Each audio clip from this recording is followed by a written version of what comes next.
There's a moment in every man's life where silence speaks louder than words. For Harold, it came at 2:37 in the morning. He sat alone at the edge of his bed, the soft blue light of the bathroom spilling across the carpet. Not in pain, not afraid, just empty. His wife lay asleep beside him, unaware of the quiet storm brewing inside her husband's chest. It wasn't the first time.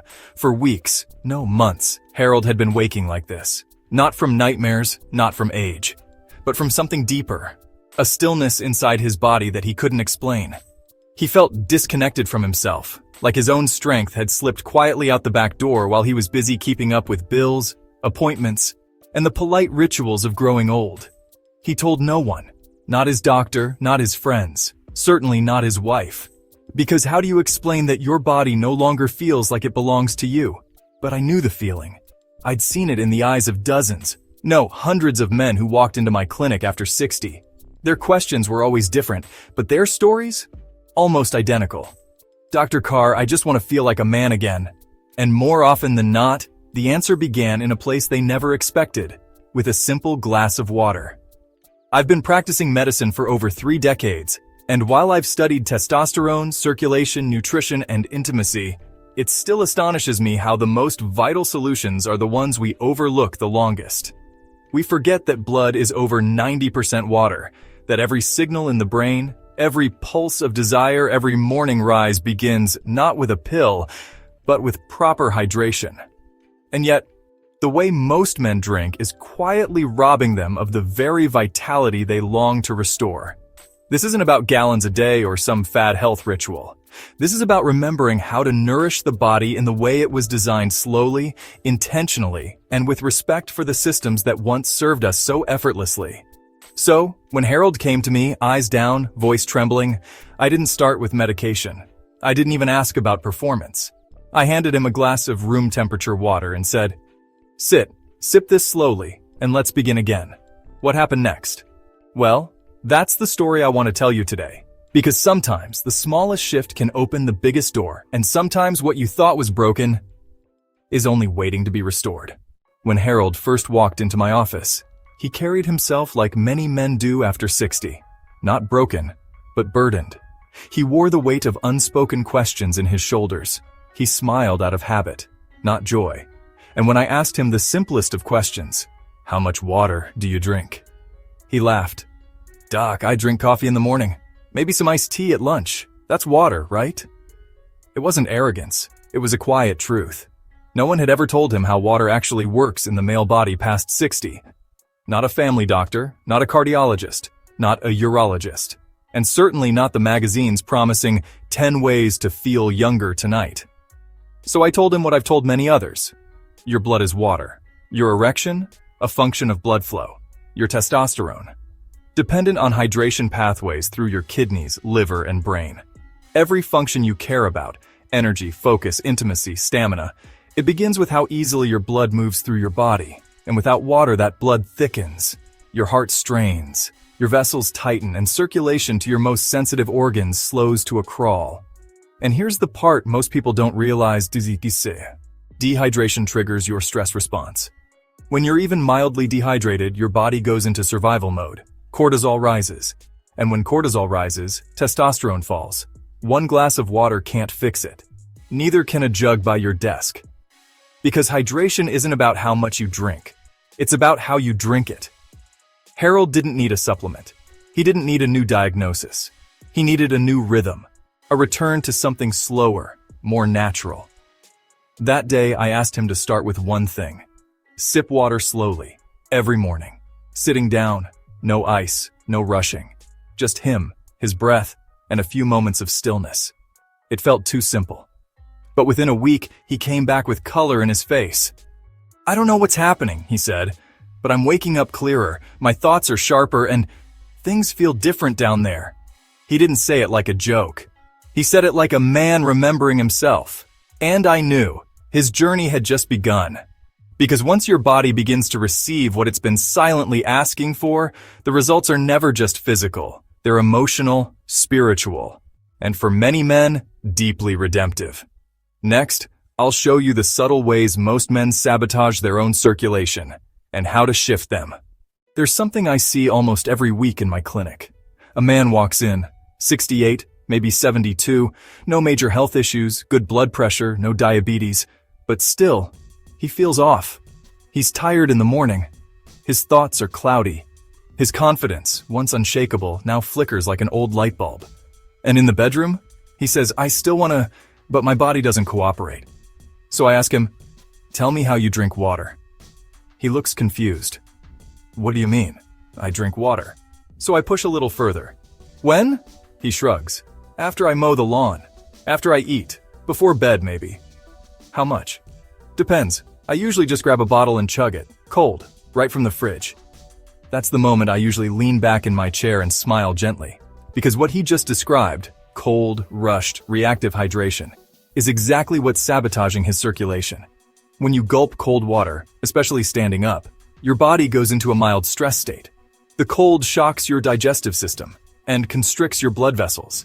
And when you drink it all at once, your body can't absorb it properly. It flushes through you. You urinate more. You lose minerals. And your tissues, the ones that actually need the hydration, stay parched. This is what I call ghost hydration.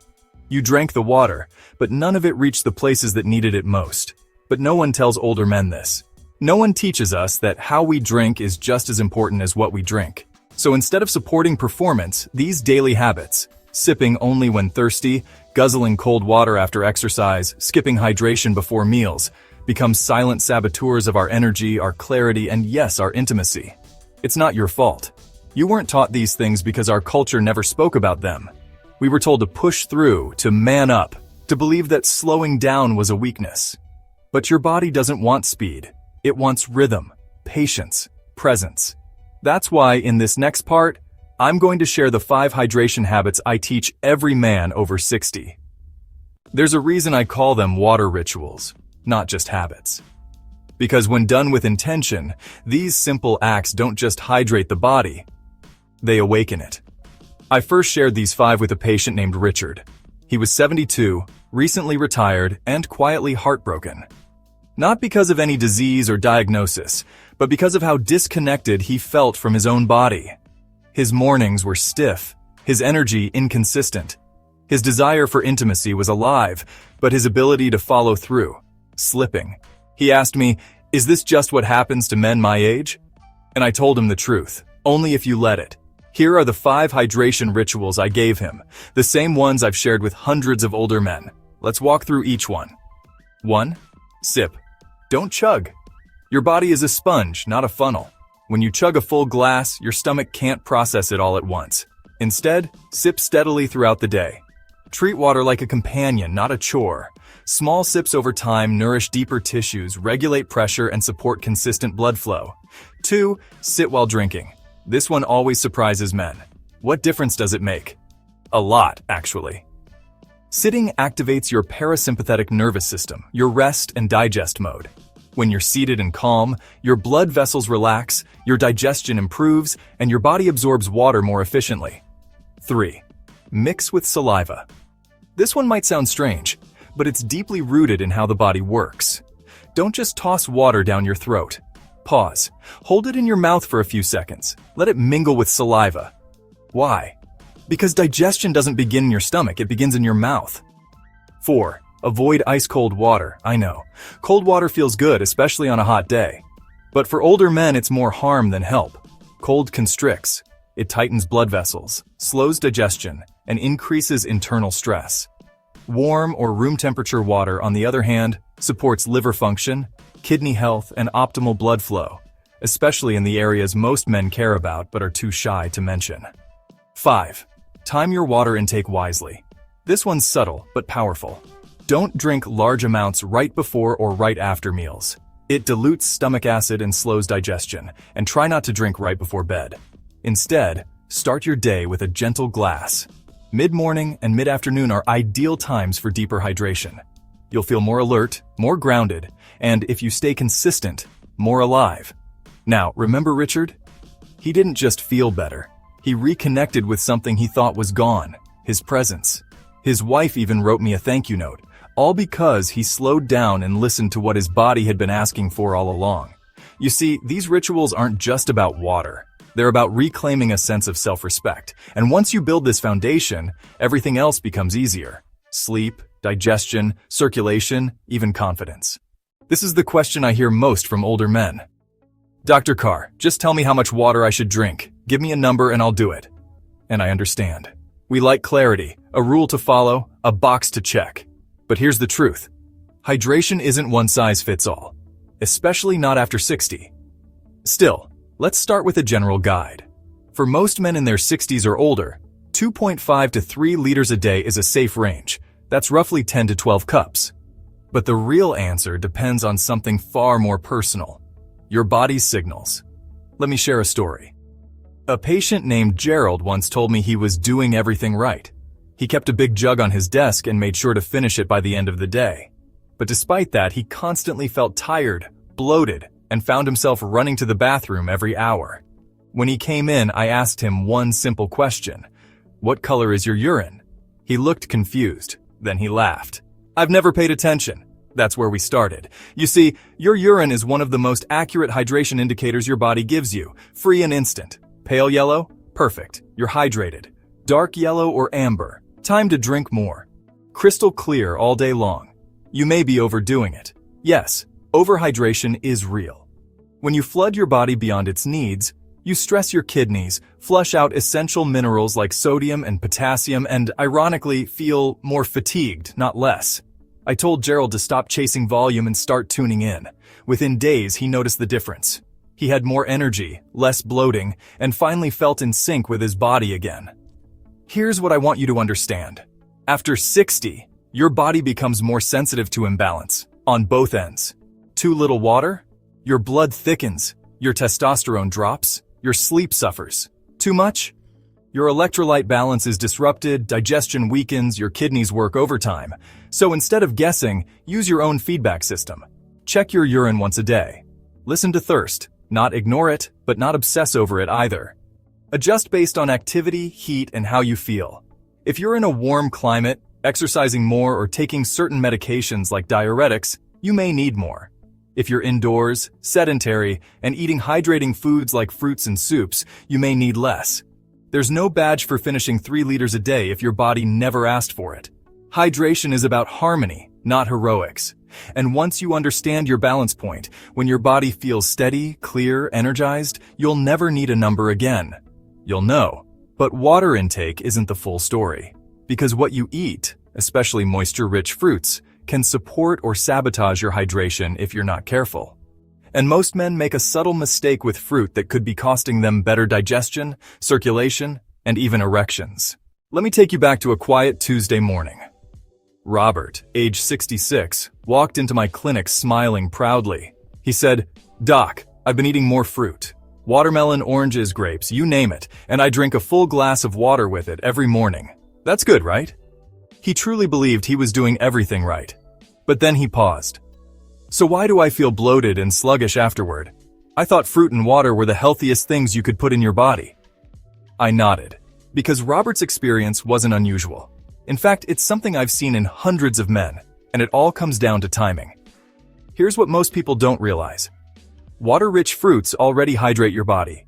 Fruits like watermelon, cantaloupe, oranges, grapes, and cucumbers are more than 90% water. When you eat them, you're not just getting nutrients. You're drinking water, naturally infused with vitamins, minerals, fiber, and antioxidants. That's why they're so refreshing.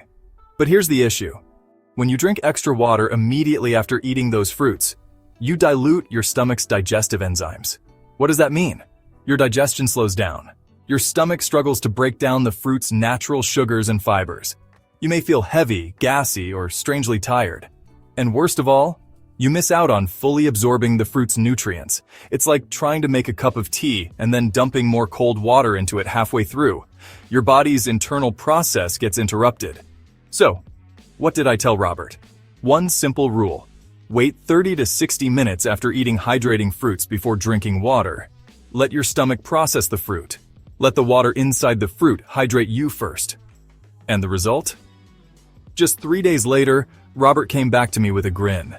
He said, "Doc, that one change made everything feel lighter. No more post-fruit bloating. I even feel more energized in the mornings." Sometimes it's not about adding something new. It's about removing interference from what already works. Now let me be clear. This doesn't mean you should stop drinking water, but timing matters, especially after fruit, and especially as you age. The body isn't as quick or forgiving as it once was. And when you honor its rhythm, it rewards you.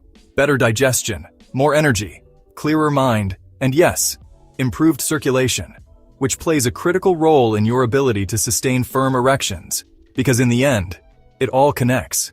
But even if you do everything right with fruit and water, there's still one deeper issue that's often ignored. Why does blood flow decline in the first place? What's really going on inside the aging body? There's a moment I always look forward to with my patients. It's the moment they realize the science isn't complicated, that they don't need a shelf full of supplements or a hidden stash of pills, that the answer isn't some secret treatment. It's simply giving the body what it's been craving all along. I remember Bill, a quiet man in his early 70s who had slowly given up on the idea of feeling strong again. He told me, "Doc, I just assumed this is what happens. You hit a certain age, and it all goes downhill. The energy, the performance, even the desire, it just fades." But I showed him something different. Something grounded, not flashy. How proper hydration, done right, done consistently, can transform the body. When you hydrate intentionally, here's what happens behind the scenes. Your blood vessels soften. They become more elastic, more responsive. And that means blood can flow more freely, everywhere it needs to. Your nitric oxide levels rise. This is the natural compound your body uses to expand blood vessels. More nitric oxide equals better circulation equals stronger, firmer erections. Your kidneys and liver start working efficiently again. These two organs regulate hormones, filter toxins, and support testosterone levels. And when they're running smoothly, the rest of your system follows. Your stress hormones, like cortisol, start to settle. And when cortisol goes down, testosterone has a chance to rise again. And finally, you start to feel like yourself. Not overnight, not from a magic fix, but slowly, consistently, like a light gradually turning back on. You wake up clearer, you move with less stiffness, you begin to reconnect, not just with your body, but with your confidence. I tell my patients this all the time. When the blood flows, the man returns. This isn't hype. This is biology working in your favor, but it only happens when you give your body the water it needs in the way it can use it best. Not chugged, not ice cold, but mindfully, steadily, and with respect for how the body changes over time. So yes, the science is simple, but it's not small. It's the foundation of energy, mood, memory, and manhood itself. Now the question is, how do you take this knowledge and actually apply it every single day? Because understanding something is one thing, living it is another. And in next part, that's exactly what I'll help you do. A simple daily plan that brings all of this together and helps you reclaim the vitality you thought was gone for good. Stay with me. This is the part that really matters. Because knowing something, how hydration fuels your blood, your hormones, and your performance, is only half the story. The other half is doing it. And if there's one truth I've learned after working with thousands of men over the years, it's this. Big change doesn't start with big actions. It starts with small, steady ones. Ones you can repeat. Ones that become part of who you are. Let me tell you about Frank. He was 67, retired. Sharp mind, gentle heart, but he said something that stuck with me. "Doc, I feel like I'm fading. Like I'm watching my life instead of living it." We didn't start with testosterone patches or fitness programs. We started with water, 5 daily habits, that's it. Sip slowly. Every morning he began with a glass of room temperature water. Not chugged, not forced, just sipped over a few minutes. Sit down to drink. It sounds simple, almost silly. But sitting signals to the body that it's time to receive, not rush. It activates the parasympathetic system, your rest and digest mode. No cold water. Instead of grabbing from the fridge, Frank used a covered jug of room temperature water. Within days, his digestion improved. His sleep deepened. No water 30 minutes before or after meals. That gave his body space to absorb nutrients, not dilute them. Morning and mid-afternoon hydration windows. These were his anchors. He didn't have to track every sip. Just return to these 2 key points in the day and the habit took root. Within 2 weeks, Frank wasn't just hydrated. He was more present, more rested. And, as he said with a grin, Things started working again in the bedroom, not because of some breakthrough drug, but because his body had been waiting all along to be supported, not pushed. That's the shift I want for you too. This isn't about perfection, it's about consistency with care. Give your body a little space, a little attention, and it will respond. You'll sleep more deeply, think more clearly, and you might just feel something stirring that you thought was long gone.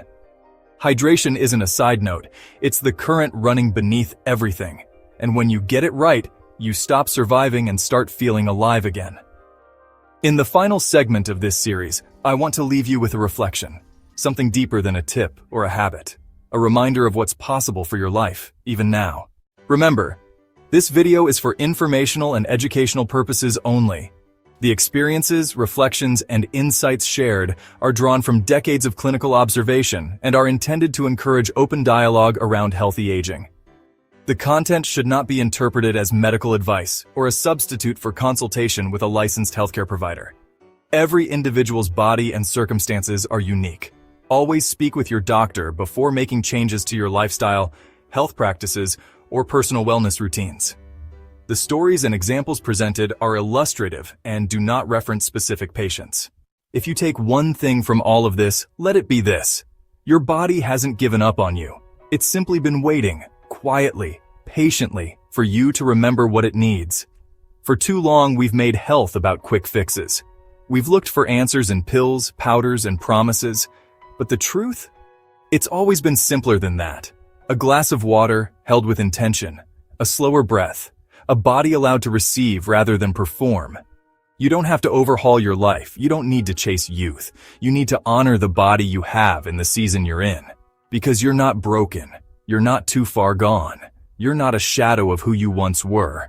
You're here, breathing, capable of more than you've been told. I've seen it too many times to doubt it. Men who felt tired, invisible, and out of step find their way back, not through force, but through care. Hydration is just the beginning. It's the first ripple, and with each ripple, more returns to you. Clarity, stamina, presence, intimacy, not just with someone else, but with yourself. So here's my invitation. Don't rush this. Savor it. Let the habits grow slowly like roots. Let them remind your body what safety feels like, what vitality feels like. Start with water, start today, and trust what unfolds. And if this journey has stirred something in you, if even one part made you pause or breathe deeper, I'd love to hear from you. Leave a comment. Let me know what resonated. Or share this with someone who might need it. A friend, a brother, maybe even your own son. You never know who's waiting for someone to say, "You're not alone, you still matter, and it's not too late." Thank you for being here, for listening, for showing up, for your body, your energy, your life. Until next time, I'm Dr. Elias Carr. Be well, be present, and above all, be kind to the vessel that carries you.